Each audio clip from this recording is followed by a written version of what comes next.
All right, good friends, welcome back. Tom Kiley here, INN World Report Radio on the Logos Network here on Tuesdays and Thursday nights.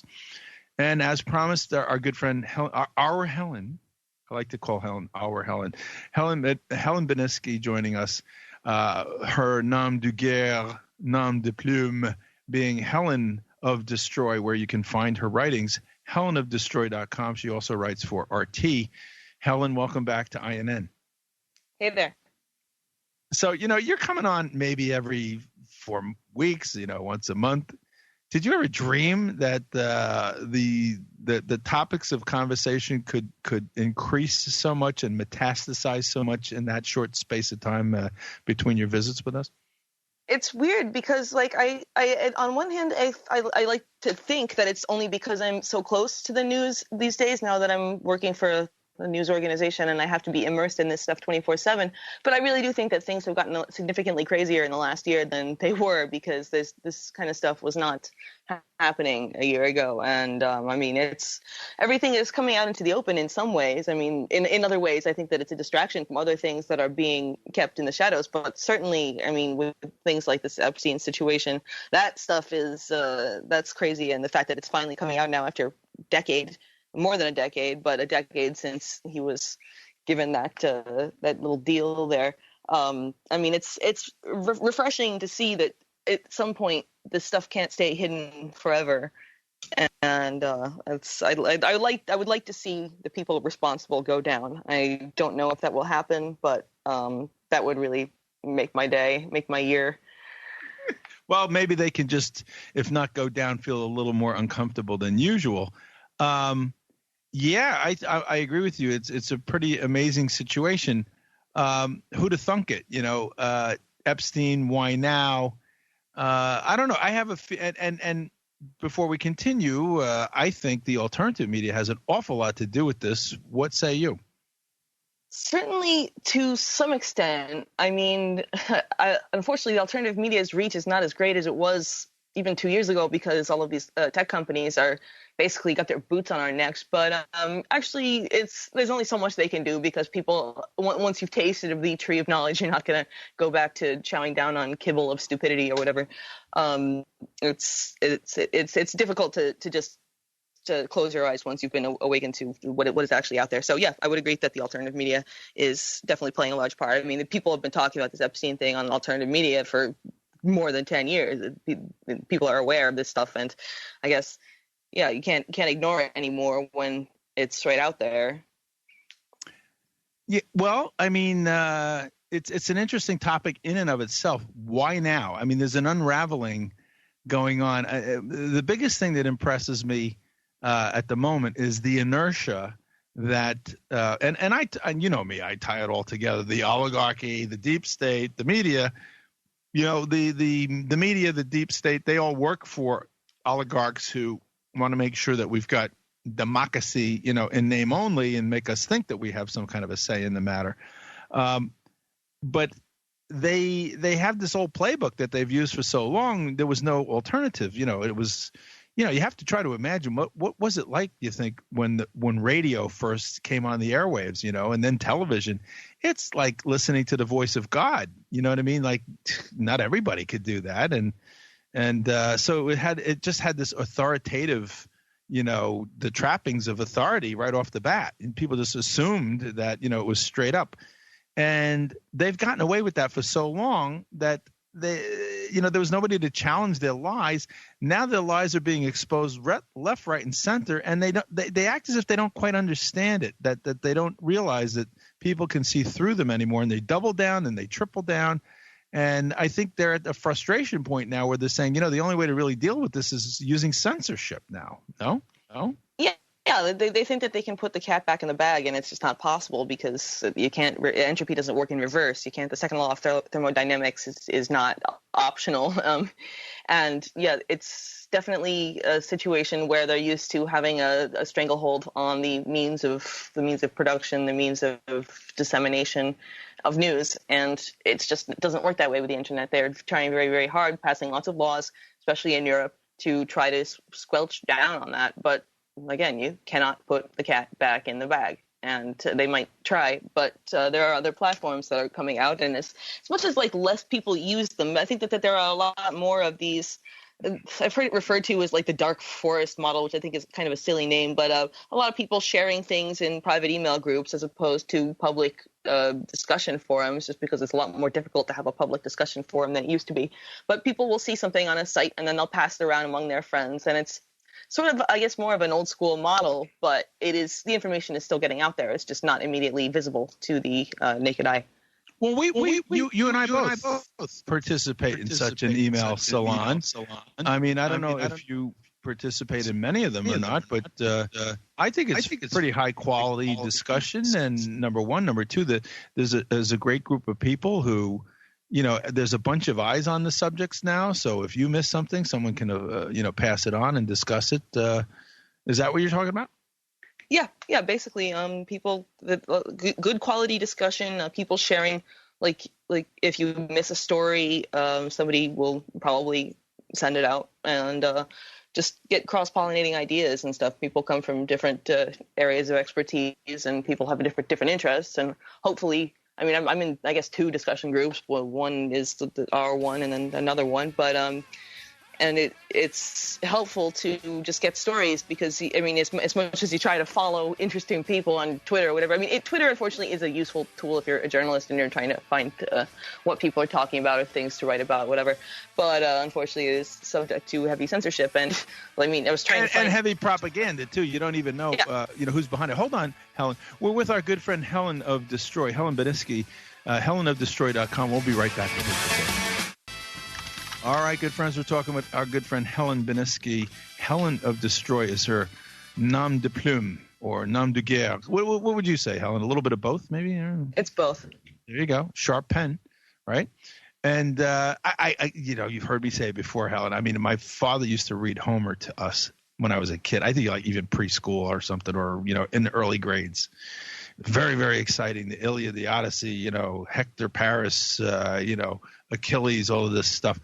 And so I go way back with that. So when I saw your blog with that name, and I said, "Wow, that's pretty cool." Well, but as an aside, since we're there, what, if we may, pry into your inner sanctum there? What was the process that you went through, if you care to share, that resulted in you coming up with that name? I mean, you've asked me this on pretty much every time I come on, and the answer isn't going to change. But it's just, I mean, it's a play on words. It's just Helen. Helen of Troy is an interesting origin story, and I just thought, my name is Helen. Why not use that? I like to destroy the ruling power structure, although that wasn't the original intention. I mean, got to destroy something, right? So that would be where I would point my destructive energies. And were you a fan of Homer yourself? Hello? Oh, great. Oh, yeah. They muted me when I tried to answer that question, but I can hear you now. I know. I turned the muting off, and that's why you can hear me. It's just a play on words. I mean, my name is Helen. I'm saying, obviously one has to be aware of, I would assume one would have to be aware of Homer and Helen of Troy. So is that something that was in the background? It's an interesting story. Yeah, it's an interesting story. Well, and we'll ask it again the next time you're on the show. It's not necessary. We're all about consistency. We're all about consistency here. Anyway, okay, let's see. Maybe we can get through a show without asking. I don't know. Take bets, everybody. There's so many other things to talk about. It feels like, I mean, why dwell on that? There's the world is falling down around our ears. Right. I'm not trying to dwell on it. I would have been off it already, but we're going back about why we're dwelling on it now. So let's just not even dwell on it any longer. So falling down around our ears. So what's going on? I think that it's this major propaganda thing that has been going on, boiling frogs in a lot of respects. Yes, there's problems, but for the oligarchy to distract us from those problems, they create these fake problems, and they get us all riled up about them and at each other's throat, A against B, and the winner is C. What's going on right now? Is that model, are they having a hard time with it? Because they seem to be like doubling down and getting more and more outrageous every day to beat the dead horse to try to keep it working. Yeah, it's like a Real Housewives of Washington D.C. over there. Like the stuff that's going on in the House right now with trying to pass resolutions or let's condemn Trump's tweets as racist. Well, can we actually do that? Because there's a rule against calling presidents racist. Well, we're gonna do it anyway because he's really Orange Man bad. And it's just this. It really is like table flipping, like reality show drama. Nancy Pelosi declaring whatever she declared and then walking out, and then like I think she was drunk, honestly, because she really, like, if you watched they interviewed her as she was leaving the chamber, and the her aide had to like grab her to stop her from like sort of not quite falling down, but like leaning back a little too far at one point.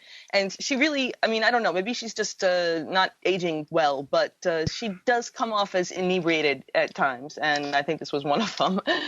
But it's very much a distraction. This whole drama that's unfolding in DC is quite a distraction from whether it's the Epstein thing or whether it's the ongoing like bizarre whatever is going on over in the Persian Gulf, which is a whole thing of its own. Like, is there a drone? Is there not a drone? Did they shoot down a drone? Did they kidnap a ship? Did they not kidnap a ship? It's this weird like war of just I don't even know what the word is, because it's like the Gulf of Tonkin to the nth degree. Like, is there even a ship to be attacked? Is there even a drone to be shot down? Like, it's this weird, like, what is reality and whose reality do you believe? Because the two have nothing in common.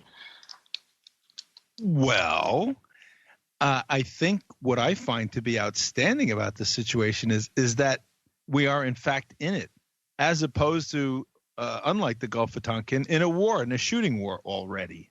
Okay, they can't seem to get to that point anymore. So they gotta, they have to.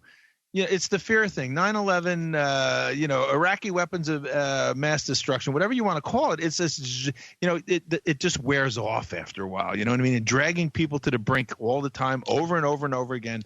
And now it's kind of like, who cares? It's a big yawn. Okay, there's something about a drone going on and this and that. And now the Iranians have the Russians and the Chinese on their side. And it's like Israel's throwing a tantrum or something.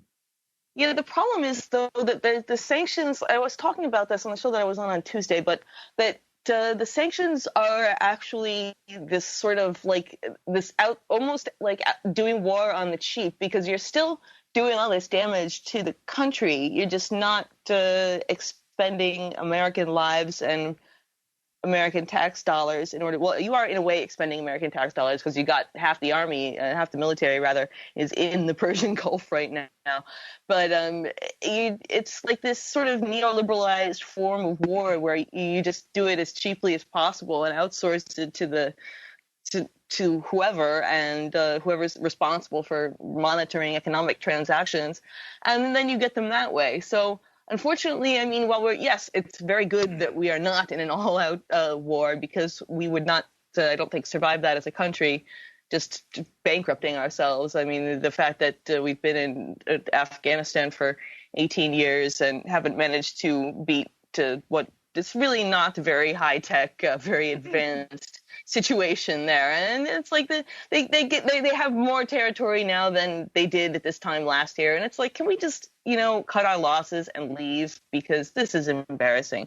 I know that Trump likes to be a winner, but sometimes you have to admit you've lost and be the bigger man. Well, yeah, but he inherited this crap, you know what I mean, and he hasn't created anything new.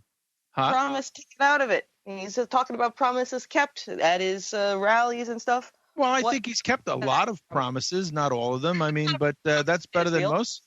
That's better than most presidents who've kept none of them. Which is true, but we need to hold people to a higher standard. I would be criticizing any president who lied their ass off. I do criticize every president because they all lie their asses off. Well, let's make this a little more of a discussion and back and forth, because when it comes to some of these things, I look at it very differently.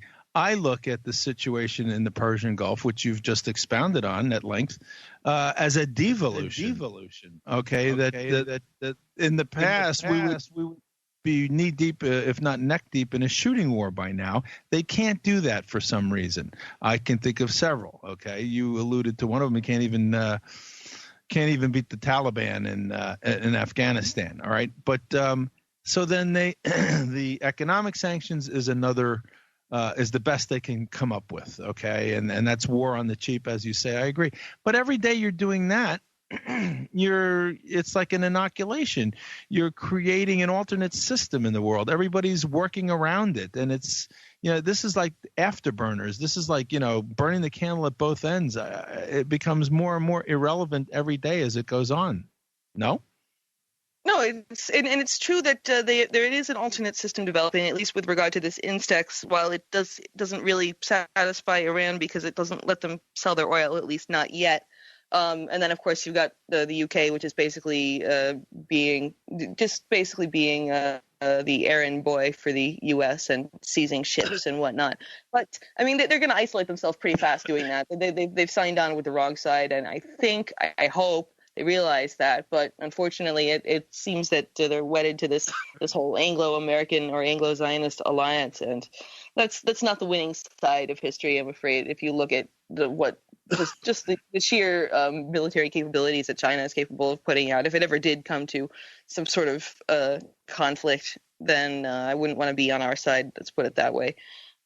Well, it worked for a long time, but it's not working anymore.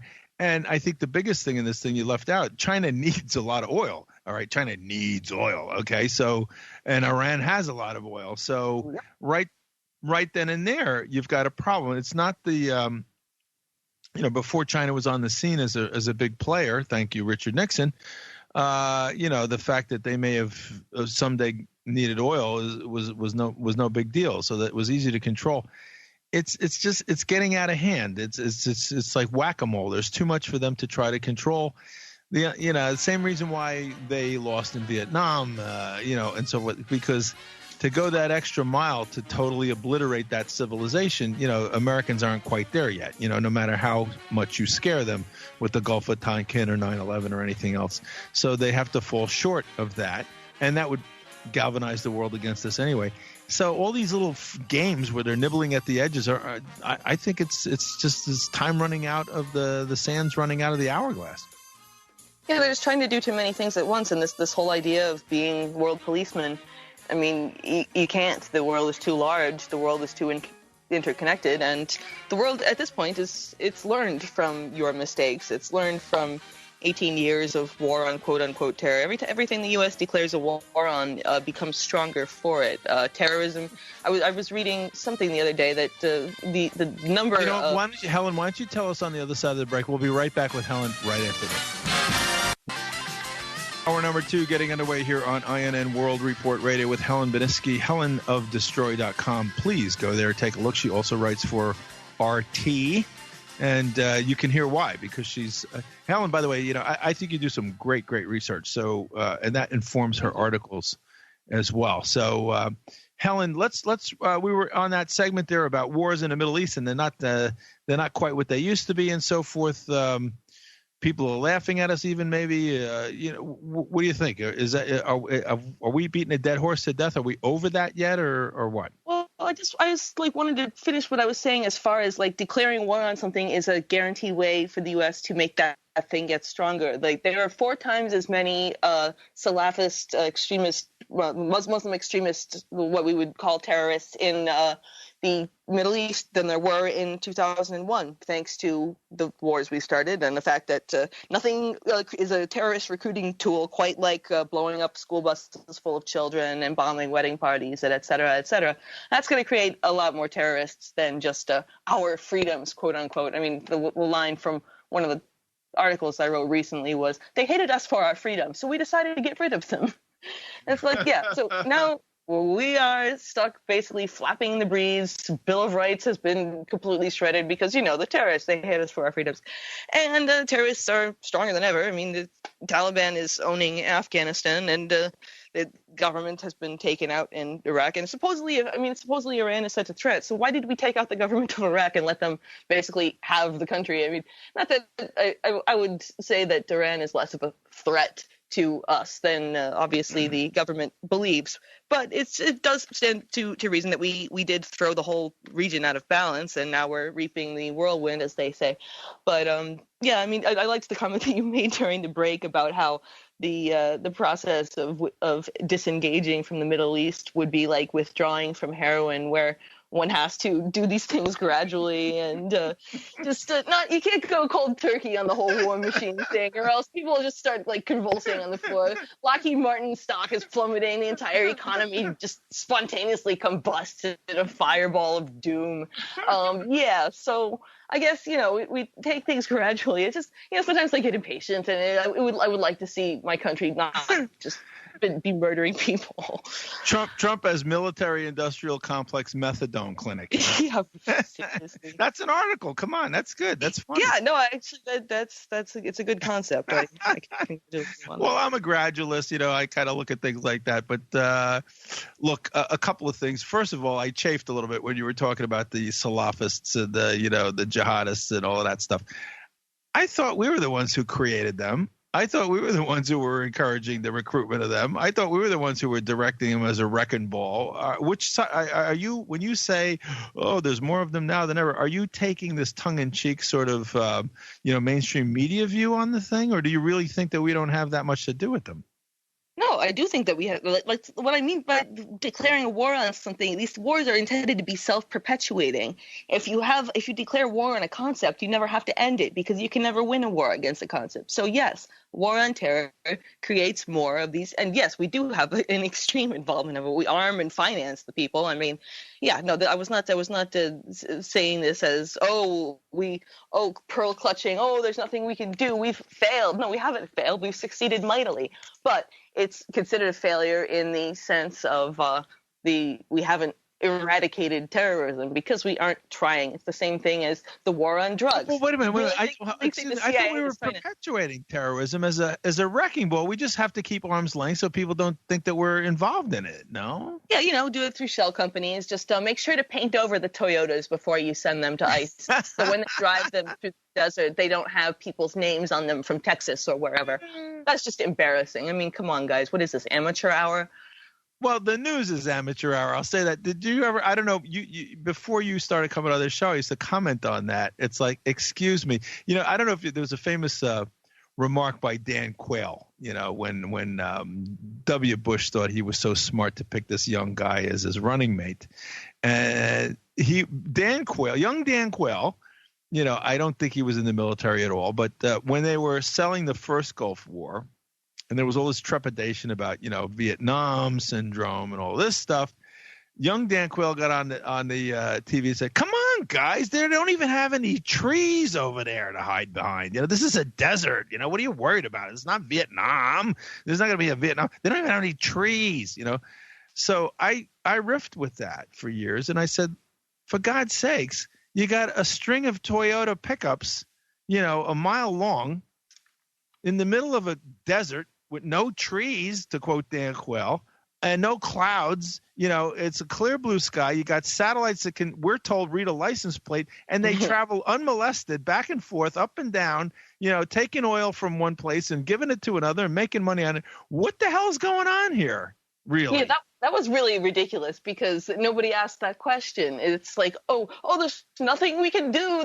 They're making all this money off oil sales, and they're making all this money off selling sex slaves, and they're making all of these billions of dollars, and how can we stop ISIS?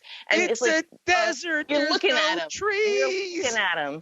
Yeah. So that's just ridiculous. I mean, the fact that's journalistic malpractice right there. But I mean, obviously that's one of many billions of journalistic malpractice incidents that has happened in the last just however many years. Helen, did you ever see the video on YouTube of the ISIS Toyota white pickup truck caravan in the middle of the desert? Not a single tree. There's truck after truck after truck after truck after truck. They're all driving by, waving the flag, got the black ISIS flag, which looks kind of like something from SpongeBob SquarePants, by the way. But anyways, okay, and they're waving, and they got the 50 caliber on the back, and then finally the last truck goes, and it's going down the road, and then a U.S. Cobra helicopter comes out like it's following them, making sure they go. Did you ever see that? Yeah, I mean, I've seen at least the video. I didn't see white trucks. I saw black trucks. They're all there with the black trucks, and then you can see on the side of the one of them, there's like the guy's address from Texas or wherever it was. They forgot to paint over, and they had to try to explain that one away. Where they must have fallen into enemy hands. The same thing as Libya. We took all of Gaddafi's weapons in Libya, and they must have fallen into enemy hands. We helped guide them along by taking them and putting them in the enemy's hands. But I mean, it's the same thing as ISIS apologized when they attacked Israel.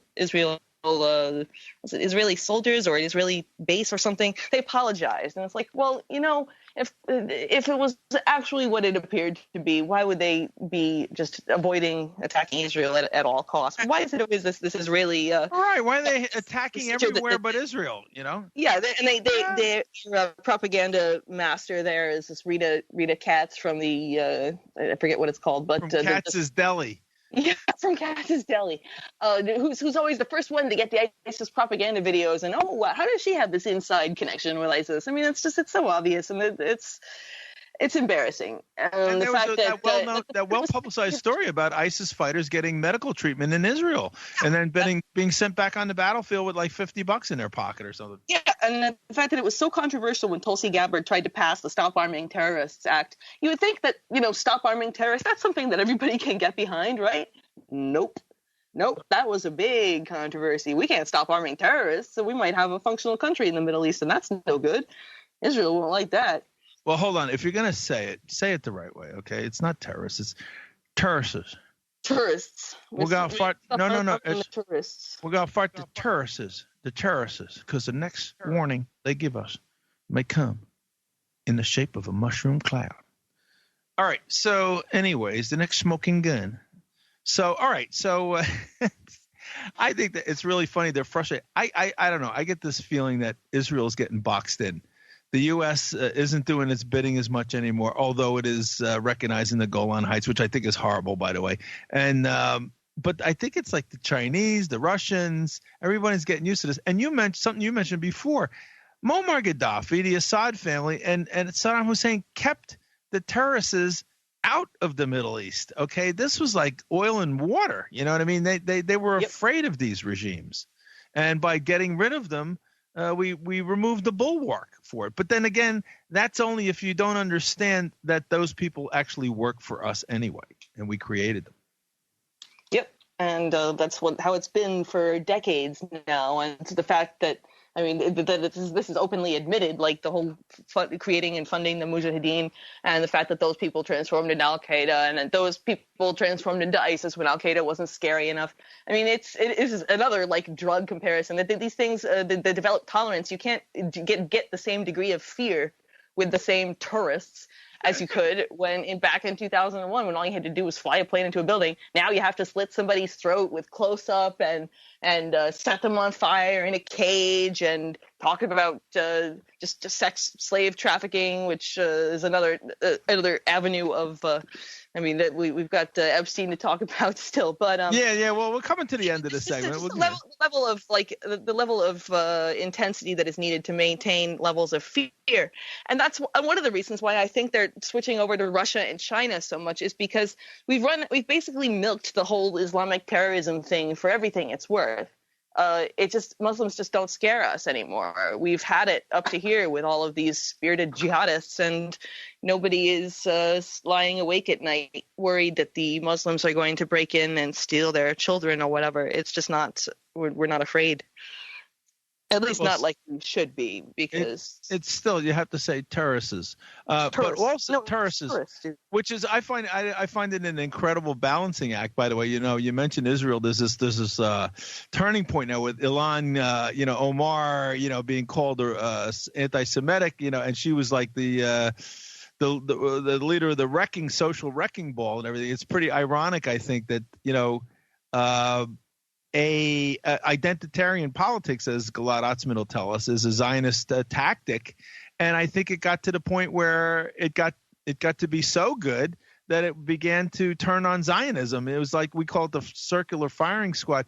that's a whole topic in and of itself now too. What's going to happen? Because I see a lot of, you call it pearl clutching, which I think is great.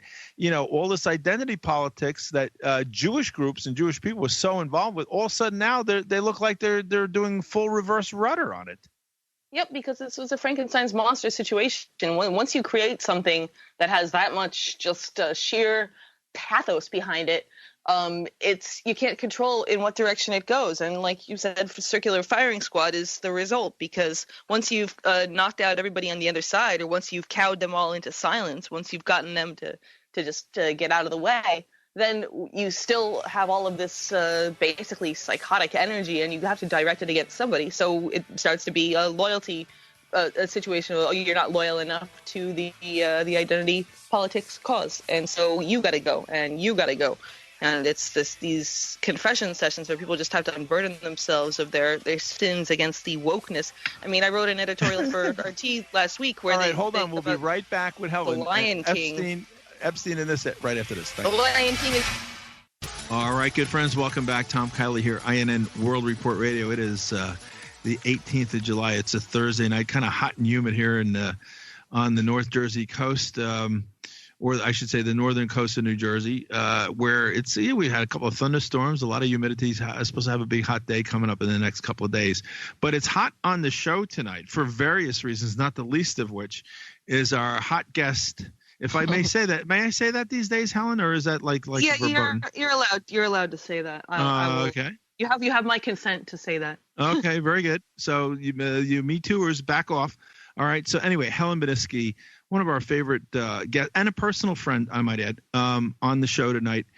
Very, very well researched, passionate, as you can hear, and writes for RT, her own blog, helenofdestroy.com.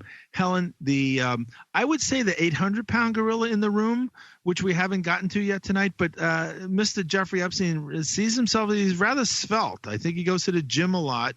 I think personal appearance is a big thing with him, even back when he was in the 60s and 70s when he was a hippy-dippy professor, but what about the svelte gorilla in the room, the silverback, the silver-haired Jeffrey Epstein?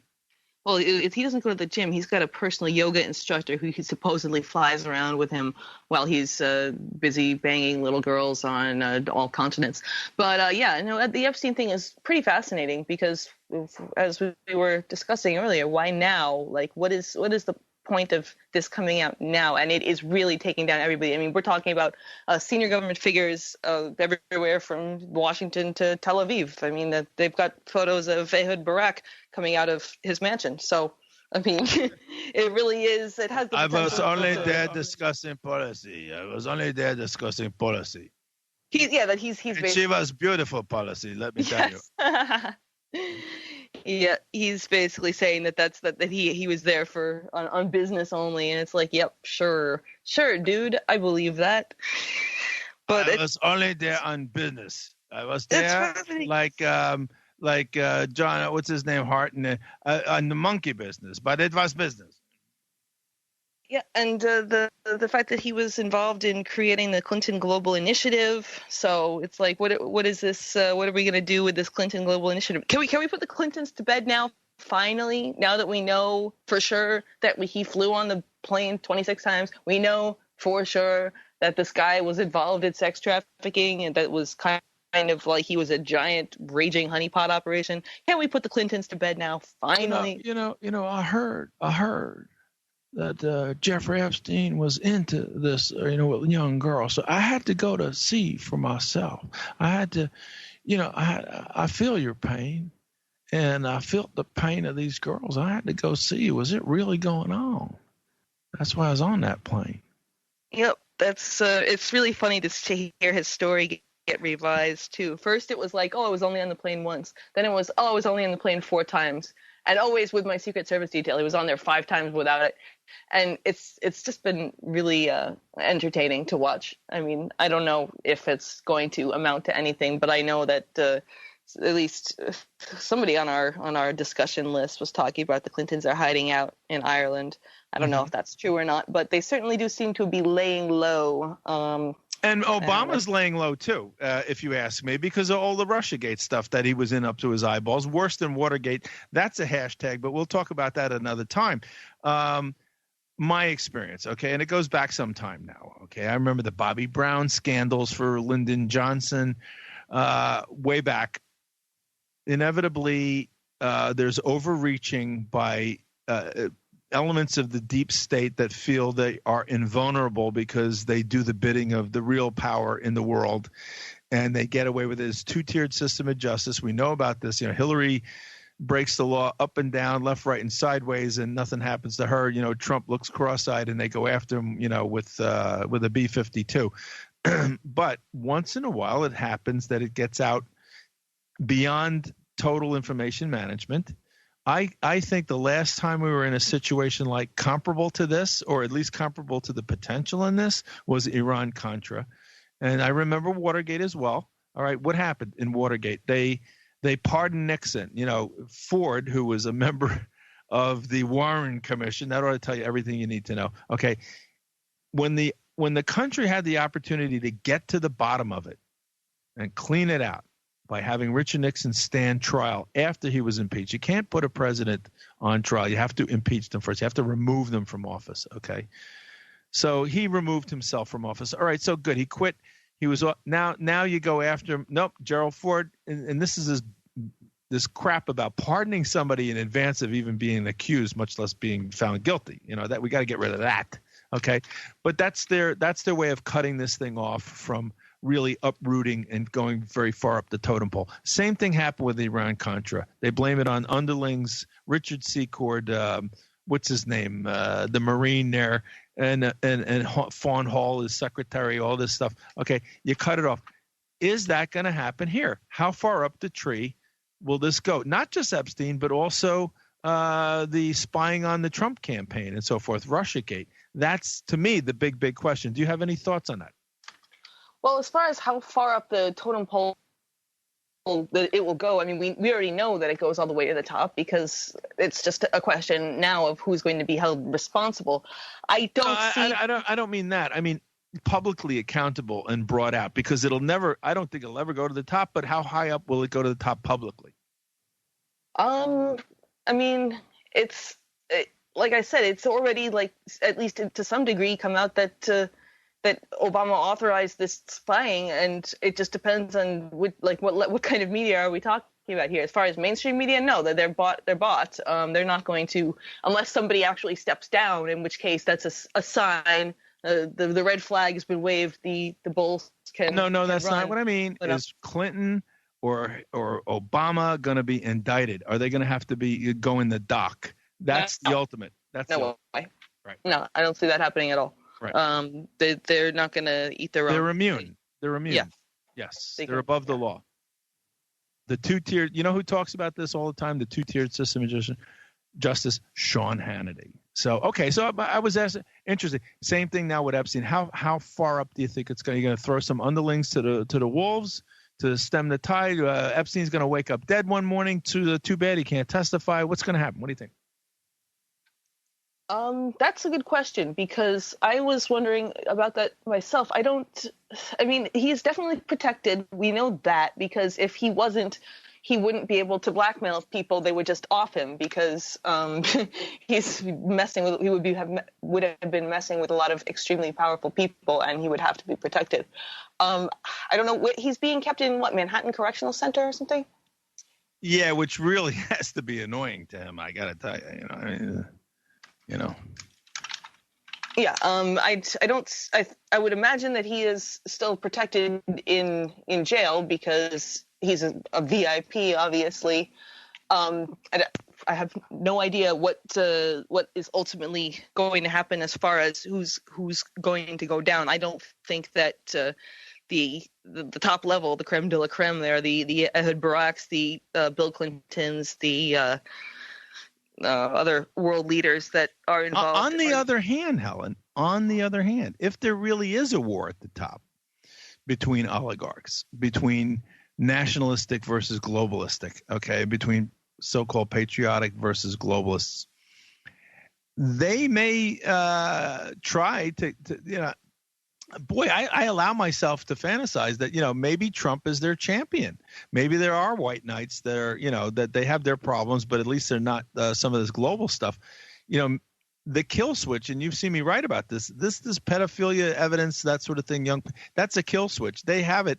That can be flipped in the opposite direction as well by somebody who's trying to clean the whole mess out.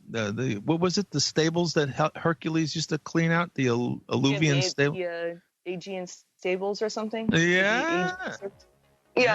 It's the question of, well, if Trump was unable to accomplish the things that he promised he was going to accomplish because he lacks the power to do so, then I would see no reason to think he doesn't lack the power to that was like a triple negative, sorry.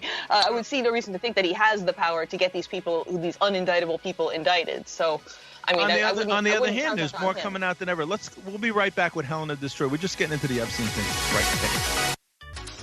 Friends, welcome back. Tom Kiley, INN World Report Radio. It's coming fast and furious, all this stuff. Deep state is kind of going nuts. They're not used to this kind of scrutiny. They're not used to having a president and an attorney general that doesn't play ball. It's all crazy. And now, of all things, the 800-pound gorilla in the room, Jeffrey Epstein, reemerges. Helen, by the way, just for the record, that stuff was all done. Now it's back in the news. Is it my knowledge on the subject tells me, and correct me if I'm wrong, that the reason that this is the case is because a whole new set of underage girls are coming forward now, or who were underage when they were abused by him. He dodged a bullet in his last court case about this, and now there's a whole new raft of people making a complaint against him. Is that true? Yeah, they kept some of the victims out of the last case, and they didn't allow their testimonies, or didn't allow them in on that case, and so they set themselves up for that one, actually, because it's obviously you can't have double jeopardy, but there are plenty of girls where Virginia, whatever her name is, Giuffre or whatever her name was before she got married, there are plenty of people besides her, and so that there's an endless stream of victims can mean an endless stream of cases if they are arranged correctly. Yeah, I guess so. So and now it's coming all back out again. The big question, Trump, I don't see Trump as being very much involved in this thing. He's, if he was, I don't see why he'd be so cavalier about this thing. And the people behind him either, would try to block it. Is it possible that as horrible as Trump is, according to the media, he's not that horrible, and that he has, he doesn't go after young girls and he doesn't look highly on people who do? Well, if you look at the women that he has been associated with over the course of his life, he tends to like well-developed ones. So the idea that he's going after young girls, I could see how he wouldn't be, as what I said. But it's also could be a reverse psychology thing where he's thinking, oh well, if I go after these people, they're not gonna see that they're not gonna think that I have anything to hide, because ha ha ha. No, I'm not saying he's doing that, but I'm saying it's possible that will be how it's framed.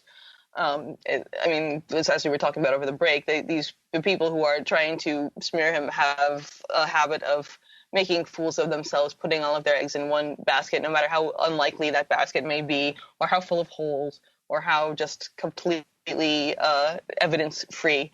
I mean, we saw this with Russiagate. There's no level they won't sink to. So whether or not he's associated with it, they're going to use it. I think that's one of the only reasons why this is being covered at all, because they're just going for broke. They're so embarrassed by the failure of Russiagate that they see Trump associated with Epstein, and now it's just okay. Well, it might if we could get the country to follow us for 2 whole years on a totally vacuous story, maybe it'll work again with Epstein. Well, no, they're just saying, well, it might, as Nancy Pelosi's daughter said, some of our faves might be implicated, but we just got to go with this anyway. So they're thinking, okay, we'll have to sacrifice the Clintons maybe, but if it's worth it to get Trump. So that's the other thing, the other thing that is left unsaid here, and it annoys me that it is, even in the alternative media, but you're very bright. I'd like to get your take on this. There is a consistent underestimation of Trump, caricaturizing him, if there is such a term, as this stupid idiot. Okay. Trump came up through the rough and tumble world of New York City real estate development, and his mentor was one of the toughest of the tough, Roy Cohen. That guy, Trump, if you ask me, can smell a trap like this 100 miles away. Okay, whether it's Epstein or anybody else, he probably knows a lot about. Maybe he sets a few himself. Who knows? I would rather doubt that so much, because that might be coming out against him. Roy Cohen's thing was all about setting traps. That was what Cohen, he did. no question about it. So that's the other thing. How stupid this dossier and all the rest of it. Trump is George Bush used to say, they try to misunderestimate me. And you never knew if this guy was really stupid or if he was just acting stupid or a little bit of both. I think Trump is very sharp. And I think that the more people think he's stupid, the happier he is, because he kicks their butt. And time after time after time, the smart people in the room are ended up shown the door because they misunderestimated him again. I don't think Trump is going to fall for something like Epstein's blackmail. I think he can see it coming from a mile away. Yeah, I mean, he definitely was trained by a guy who was the expert in this, so it would be easy to see how he would know. He would see a setup when one was coming, and he did move in those circles though, and it's possible that somehow he got out of bankruptcy, so that it's entirely possible they could have some sort of compromising material on him. I wouldn't think that it would be little girls though, just because. As I said earlier, he tends to be more in favor of the surgery. Right. I think it's pretty well known, that and I hear that he frowns on that sort of thing. Even I don't know how true it is, but the guy's been around for a long time in a tough market. Let me tell you, real estate's not easy. Even as a little guy myself, you got to deal with towns. You got to deal with all these people, all these regulations, all this stuff, and people skirt it all the time. There's ways of doing things. It's tough.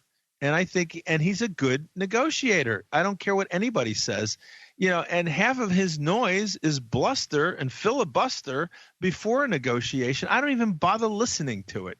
You know what I mean? It's, that's a great tactic to make the world look like it's going to come to an end. And then suddenly you make a peace offering, Yeah. I mean, make a peace offering for people. These people aren't going to accept a peace offering. These are people who are determined to, at a certain point, it exceeds the bounds of rationality. No, I was talking about North Korea. He got them to stop making their tests and that. But that was going to be World War III. Remember all this? I just love how the left flipped from loving communist countries to hating them, and dictators and all this stuff. But anyways, all right. So Epstein. Trump, I don't know. In my opinion, I think Trump comes out of this thing smelling like a rose, or at least pretty clean. I don't think he'd be going into it or allowing it to happen to the extent that he has any control over it if he had any serious exposure. Yeah, I mean, he seems to it would be rather stupid of him to open up that can of worms if they were going to bite him. So it's unlikely, but it also, like I said, could be reverse psychology. I don't know. I just think it's very interesting that the media is actually covering this. They clearly have just decided to go for broke, and if there's any possible chance that this can take Trump down, they'll go for that because they lost out on the whole Russiagate thing, and they need to save some face. So that's the only logic I can see behind it, because otherwise, why would they be opening this? Like I said, this thing that's going to smear so many people of their faves. Why would they be turning on their faves like this? They bet the house and lost in Las Vegas. Yep. Now they got to double down and try to get it back. I mean, they don't really care anymore at this point. I don't know. I think it's and frankly, they bet on Russiagate. What did they bet on Russiagate? That a lie would actually be believed and that you could bring a guy down with it. It wasn't true to begin with, And now the backstory of Russiagate is about to hit them right in the. What do you think of that? What do you think the backstory of Russiagate? I call it worse than Watergate. And it absolutely is. Absolutely is. I mean, it definitely involved more people and more different forces coming together to basically try to cement their grip on power. And it was really point of order. Hold it. Point of order. Yeah, they use more people. It's not the people. It's where the people were. Okay, it's people that are working in the government. Agencies, more forces, more agencies is what I mean. Which Nixon didn't use any of. He used private contract. He had his own guys, but this is it's institutional corruption going all the way to the top. Which, I mean, we all knew that this government was thoroughly corrupt, but this really makes it impossible to deny. And that, I think, is why Barack Obama has been so quiet. The guy can't say anything right now. What can he possibly say? Yeah, Trump was a bad guy, and we had to look at him. Yeah, until it comes out that, you made it all up and you unleashed the security services against him. The guy's in a box, and I feel sorry for Barack Obama. I think he was like the Clintons' bitch. I think that they made him do a whole bunch of things like Libya and stuff. And I think they said, "Oh, this is a slam dunk. Don't worry, we're going to beat Trump, and it'll never come out." Yep, they figured that there's no way Hillary can lose because they're paying all this money for her campaign, and certainly it's not easy to lose when you bought election. Helen Beniski, our guest tonight on INN World Report Radio, Helen of desTroy.com. She writes for RT. You can trust Helen to present you with information that is thought-provoking at least and well-researched for sure. That's what I do anyway. I don't always agree with some of Helen's conclusions when she is talking opinion, but that's fine. I'm all the better for it for, asking for clarification and throwing some of my ideas out there with her too. So I highly recommend. Helen, we got one more segment. We didn't get that far with Epstein. You want to keep going or you have something else? It's up to you. Your call. You're the guest. I mean, it's a little too late to go into some whole new thing. So yeah, let's keep on with this Epstein thing. Right. I mean, I would say that this shows to some degree the power of the alternative media because the really deep digging here has been done by researchers like, I don't know, James Corbett or that guy Derek Brose who make these like mini documentaries about this stuff that nobody else is touching. And then, of course, when the case finally breaks wide open, that nobody credits them or anything. But it's like these are kind of the unsung heroes of the whole thing. Mike Chernovich or Cernovich, you ever see any of his stuff? I wouldn't. Oh, he's horrible. I can't deal with him. He's really bad. His information is bad, or his delivery, or both? His personality, his delivery. I think some of his information is good. It's just very difficult to listen to him because he's this sort of smug, really arrogant, just. Holier than thou. He likes to lard his stuff with disinformation too, which is really unfortunate because it makes everything else they say untrustworthy. So I try to stay away from him just because of that. I don't want to get swallowed with disinformation. I'm really not pro or con this guy. I've seen some of his stuff, but I hear lately he's getting a lot of credit for Russia. Yeah, he's taking credit. He's taking credit for this, and I don't know about that because he's on the same side of this one lawsuit, and I need to research this more because I don't know enough of details about it. He's on the same side of this one lawsuit as Dershowitz, who is obviously, I mean, if he doesn't go down, then this legal system is broken because he's in this up to the hairs on the top of his head. He is so guilty. Yeah. And he's doing a major mea culpa by sticking up for Trump and against impeachment. Dershowitz. Yeah, but I mean, he's always been against impeachment. He's always been like this sort of sideline defender of Trump. Like he won't full on defend Trump, but he does defend him against the dumber attacks, like the more ridiculous stuff. He always has. That's not new. So speaking of Dershowitz and Epstein, okay, I think it's clear as the nose on the end of my face there, or the face on the end of my nose, whatever it is, that Epstein is an intelligence operation, and I'm going Mossad with that one. I'm going Zionist oligarchs, or just that sort of thing. What is it, if that's true, and he's being scrutinized now, what does it say about their grip on power and their ability to keep this kind of stuff from coming out in the open? I mean, they might feel they have to throw him under the bus just to maintain their grip on power. I think there is definitely a sense of having to sacrifice somebody in order to keep this from degenerating into pitchforks and guillotines. But I mean, Dershowitz is definitely an asset, though. So it seems odd that they would be willing to let him just be the sacrificial lamb.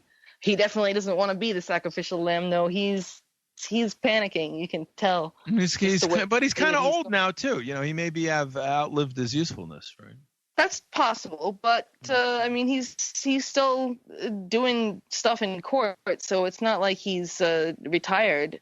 I think his major asset is as a person and you know, and a manipulator of public opinion. He's on Fox a lot now. He used to be on all the networks. I don't think they have him on so much anymore since he's actually against impeachment.